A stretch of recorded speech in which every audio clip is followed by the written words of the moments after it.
इसके साथ ही भक्ति प्रकाश से कथा प्रकाश का उत्तर भाग समाप्त होता है। प्रेम पथ का प्रसंग चल रहा था, वह भी समाप्त होता है। कल से भक्ति प्रकाश के स्थान पर श्री गीता जी का पाठ हुआ करेगा। पूज्यपाद स्वामी जी महाराज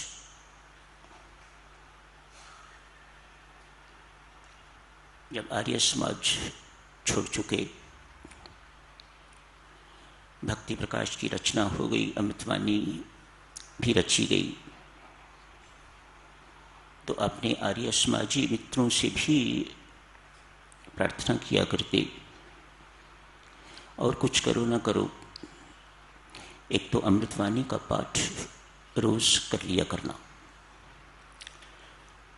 कथा प्रकाश के 2 अंतिम अध्याय मानव जीवन की महत्ता एवं प्रेम पथ भी जरूर पढ़ लिया करना।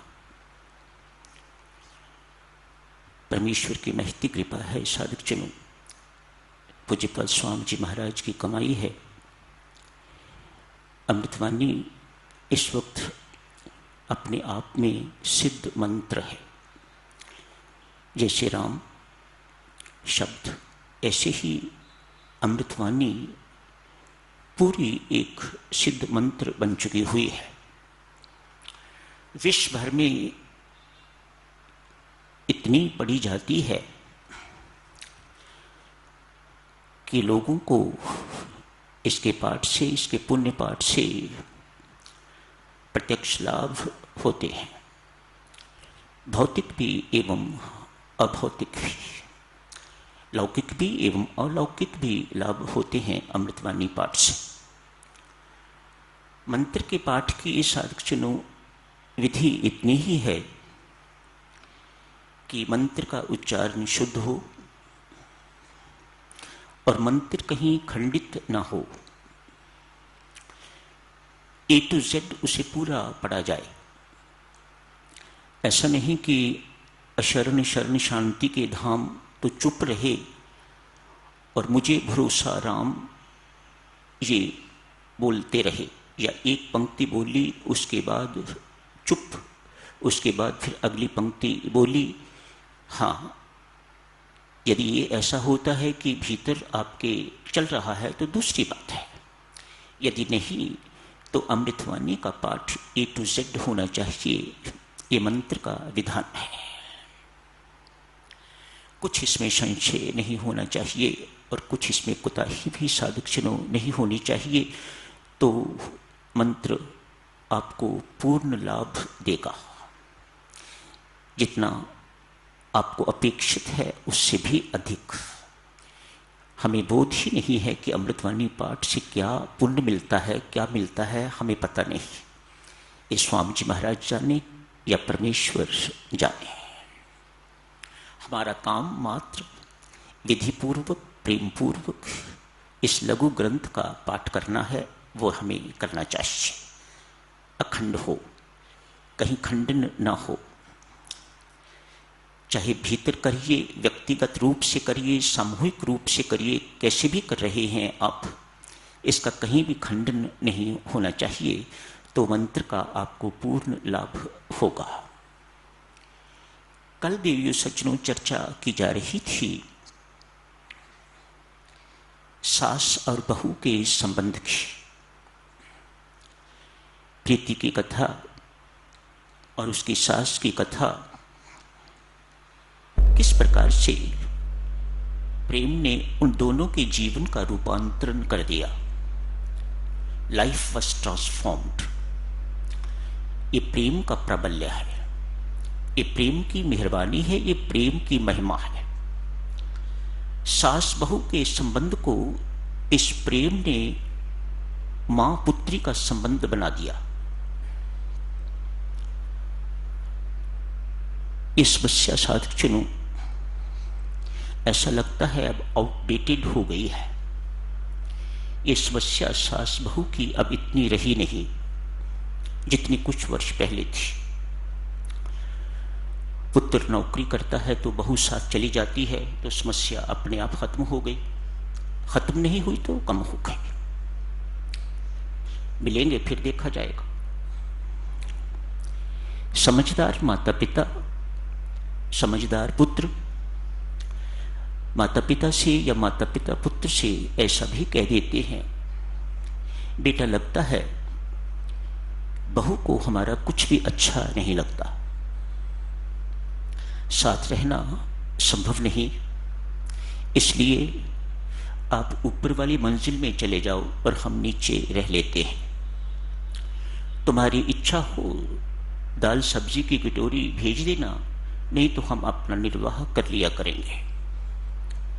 तैयारी ही होती है पुत्र और बहू की, वे झट से ऊपर शिफ्ट कर जाते हैं और समस्या बहुत हद तक डाइल्यूट हो जाती है, खत्म हो जाती है। कुछ भय भी इस प्रकार का है आजकल, यदि बहू पुलिस में जाके शिकायत कर देती है कि मुझे सास तंग करती है, ससुर तंग करते हैं, तो शायद जेल की यात्रा करनी पड़े। सो ये संबंध तो अब लगभग जो है इतनी प्रॉब्लम नहीं। आज की प्रॉब्लम साधक जनों, जो बर्निंग प्रॉब्लम है वह है पति और पत्नी के संबंध की प्रॉब्लम। आज थोड़ी चर्चा साधक जनों इस विषय पर करते हैं। विवाह होता है, अरेंज्ड मैरिज है या लव मैरिज, विवाह हो गया। विवाह होने के बाद बहुत जल्दी जल्दी में बच्चा भी हो जाता है। मानो पति पत्नी में मनमुटाव होते हुए भी ये सब कुछ होता है, लेकिन समस्या तो बनी रहती है because of differences in opinion. जो इस वक्त समस्या देखने में आती है देवियों सज्जनों, जो सुनने को मिलती है वह ये है, कोई पत्नी आज की नहीं चाहती कि पति अपनी मां की गोद में बैठा रहे। शब्दों पर ध्यान देना, ये किसी पर कटाक्ष नहीं है। जो मुझे पत्र आते हैं, जो मेरी से बातचीत होती है, उन्हीं के आधार पर आप जी की सेवा में तथ्य प्रस्तुत किए जा रहे हैं। पति भी नहीं चाहता कि मेरी पत्नी का संबंध मायके वालों से रहे। बड़ी गंभीर समस्या है ये। पति से पूछो कि आप ऐसा क्यों चाह रहे हो कि वह अपने मां बाप के साथ संबंध न रखे, फोन न करे, यहां की हर खबर जो है वहां न पहुंचाए, ऐसा क्यों आप कह रहे हो? पति झट से कहता है जी कि मां का इन्फ्लुएंस इसके ऊपर अच्छा नहीं। सत्य भी होगा, मैं तो सुनने वाला ही हूं, मुझे क्या पता है सत्य क्या है। इसी प्रकार से पत्नी भी चाहती है कि ये मां के इशारों पर नाचने वाला ना हो, मेरे इशारों पर नाचने वाला हो। पढ़े लिखों में मेरे प्रभु ये समस्या ज्यादा। जब आप लोगों का विवाह हुआ था तो उस वक्त ये समस्या इतनी नहीं थी। क्यों? परस्पर प्रेम, सहनशीलता एवं क्षमा की भावना अंदर भरी पड़ी हुआ करती थी। हम सोचते थे कि ये हमारी संस्कृति नहीं है। आज ये बात नहीं है। आज ना प्रेम है परस्पर, लस्ट है। प्रेम नहीं है, लस्ट है। प्रेम नहीं है तो फिर सहनशीलता भी नहीं है। आप कुछ कह के देखो, सहनशीलता नहीं है तो फिर क्षमा की भावना भी परस्पर नहीं है। आप सबने, जो बुजुर्ग बैठे हैं, उन्होंने ऐसे दिन देखे हुए हैं। दिन भर बहू सास की जली कटी सुनती, दिन भर काम करती और रात को सोने से पहले अपनी सास के पांव दबा के सोती। ऐसे घरों में डाइवोर्स शब्द कभी सुनने को नहीं मिलता था, अब इट इज सो कॉमन। पति पत्नी वहां तो ये हुआ कि अलग हो गए, यहां क्या किया जाए? डाइवोर्स के अतिरिक्त कोई चारा नहीं है। बच्चे रुलते हैं जो पैदा हुए हैं, कचहरी में उन्हें घसीटा जाता है। जज पर निर्भर करता है वह बच्चे मां को देता है या पिता को देता है। बहरहाल दोनों में से एक के प्यार से तो बच्चे हर हालत में वंचित रहेंगे ही। जो उन पर कुसंस्कार पड़े वे अलग। माता पिता के यंग कपल्स मेहरबानी करके ध्यान दो, आपस की लड़ाई झगड़े ने जो उन बच्चों पर कुसंस्कार डाल दिए वह इतनी जल्दी मिटने वाले नहीं। वह एक ना एक दिन अपना दुष्प्रभाव दिखा के रहेंगे। एक सच्ची घटना है साधकजनों, समय थोड़ा है सो बड़े संक्षिप्त रूप से आप जी की सेवा में अर्ज किए देता हूं। एक तहसीलदार हैं, ये 1956 के आसपास की घटना है। एक तहसीलदार अपनी आप बीती सुना रहे हैं। बच्चा कोई नहीं। सुबह तहसीलदार ऑफिस जाते हैं तो पत्नी उन्हें खाना तैयार करके नहीं दे पाती। मुख्य समस्या ये, रोज तहसीलदार साहब लेट कचहरी में पहुंचते हैं।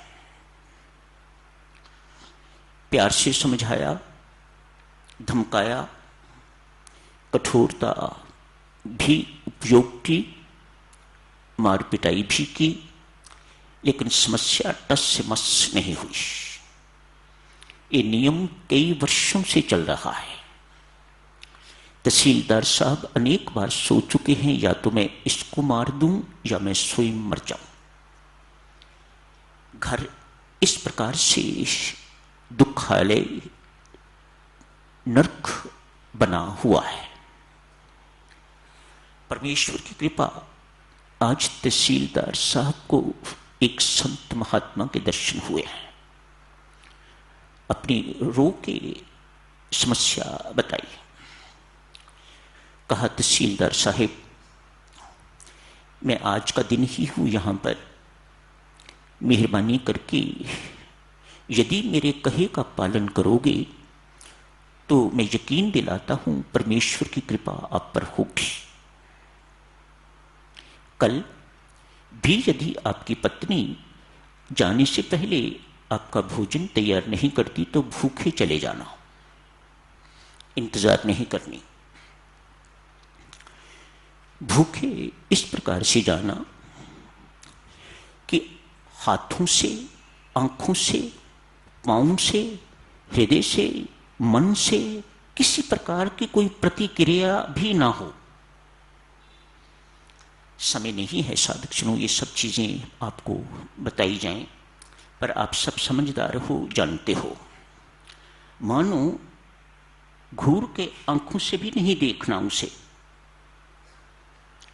पांव भी नहीं पटकना क्रोध से, मैं क्रुद्ध जा रहा हूं, इत्यादि इत्यादि। ये सब बातें घरों में होती हैं, आप सब करते हो।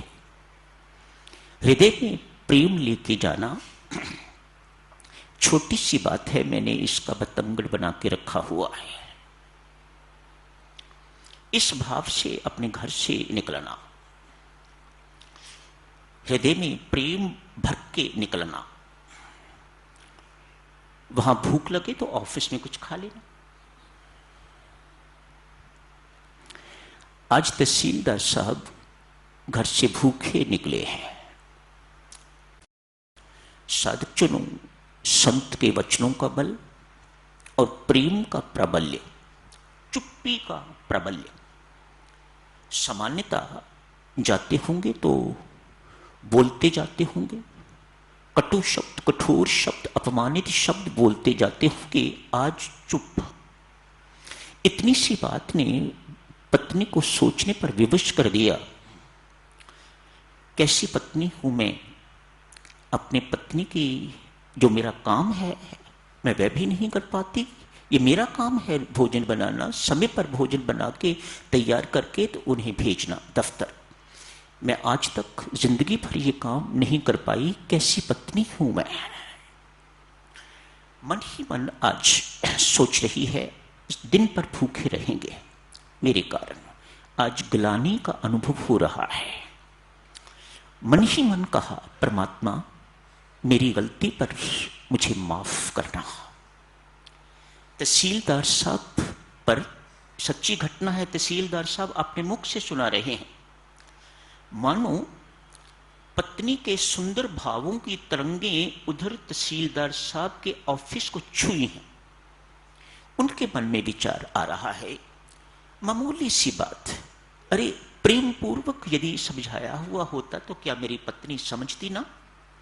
ऐसी मूर्ख तो है नहीं वो, मैंने कभी प्रेम पूर्वक उसे समझाया ही नहीं। मेरे मन में तरह तरह का द्वेष इत्यादि रहा, मैं हमेशा उसे दुख देता रहा, अपमान भरे शब्द बोलता रहा। तहसीलदार साहब ने वहां बैठे बैठे पत्नी से क्षमा मांगी है। आज पत्नी ने सोचा खाना उनके आने से पहले बना के रखूंगी। आते ही पति के श्री चरणों पर गिर के अपना मस्तक उनके चरणों पर रख के तो माफी मांगूंगी। उधर पति के मन में विचार आ रहा है, आज जाते ही अपनी पत्नी के साथ प्यार करूंगा, आलिंगन करूंगा, उससे माफी मांगूंगा। दोनों तरफ से यह सिलसिला चल रहा है। ऐसा ही हुआ।